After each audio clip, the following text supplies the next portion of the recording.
Good morning and welcome to 7 at 7 from the Economic Times podcasts, a daily financial news capsule to get you clued in for the day. I am Bhaskar Datta. In major global developments, White House National Security spokesperson John Kirby said that negotiations to achieve a ceasefire and a hostage deal in Gaza continue, with the US official dismissing suggestions that talks had broken down, Reuters reported. Remember, the Iran-backed Hezbollah and Israel have accelerated attacks against each other over the past few weeks, leading to fears of a wider regional conflict. Following a surge of more than 3% on Monday, crude oil prices were steady today, with Brent futures hovering around the $81 per barrel mark. The trajectory of crude prices plays a key role in determining India's inflation dynamics, with domestic monetary policy makers recently warning of the risks from higher global energy prices. Over to a major corner office shakeup at the world's largest company by market capitalization. Apple has named Kevin Parekh as Chief Financial Officer from January next year, replacing the current incumbent Luca Maestri. Parekh, whose most recent position was financial planning and analysis, has been with Apple for more than 10 years. And will take a place at the company's executive committee. The leadership change comes amid significant competition from cheaper Android smartphones, which has eaten into Apple's sales over the last few years. Apple is set to roll out a multiple product launch this fall, which includes major software upgrades for the iPhone. Let's turn to tech disruptors at home. After the UPI revolutionized payments in India, here's something the RBI thinks will do the same for lending. The central bank unveiled a tech platform called the Unified Lending Interface. It allows lenders to seamlessly access digital information from multiple data service providers, including land records from states, eliminating the need for extensive documentation while processing loan applications.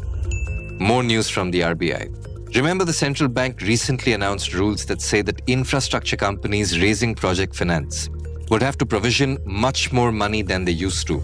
Well, the bank is now considering a staggered implementation of that rule so that it doesn't lead to significant cost escalation for companies. The government has embarked on a massive pharma crackdown. Last week, it banned more than 156 of so-called fixed-dose combinations, which means 2 or more drugs mixed in a single dosage. These medicines included antibiotics, anti-allergics, painkillers, multivitamins, and combination doses for treatment of fever and hypertension. Now ET has learned that it may ban more. This is the result of a review that said that such drugs pose health risks. The biggest such ban was on 344 drugs in 2016. Here's a juicy one for the stock market enthusiasts.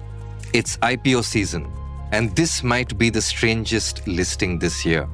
A 12 crore rupee issue of a New Delhi-based showroom has received investor bids worth 4,700 crores. Resourceful Automobile operates 2 Yamaha showrooms and has 8 employees.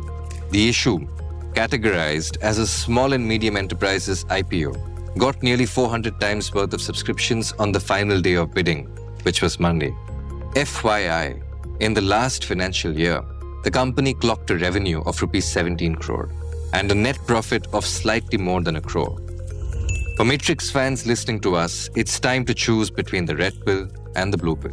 The age-old fear, apocalyptic world controlled by artificial intelligence, seems to have finally caught up with companies. Technology majors are setting up internal panels to oversee the development of responsible artificial intelligence systems, as the emergence of generative AI raises fresh concerns about data privacy, sovereignty, bias, hallucinations, etc.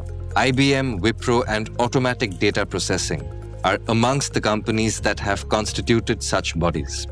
Don't miss the latest episode of our other podcast, The Morning Brief. The Telegram problem and what lies ahead for the messaging app whose CEO was arrested last Saturday. Available on all listening platforms, just like 7 at 7. That's all for today. Thank you very much for tuning into 7 at 7 from the Economic Times podcasts.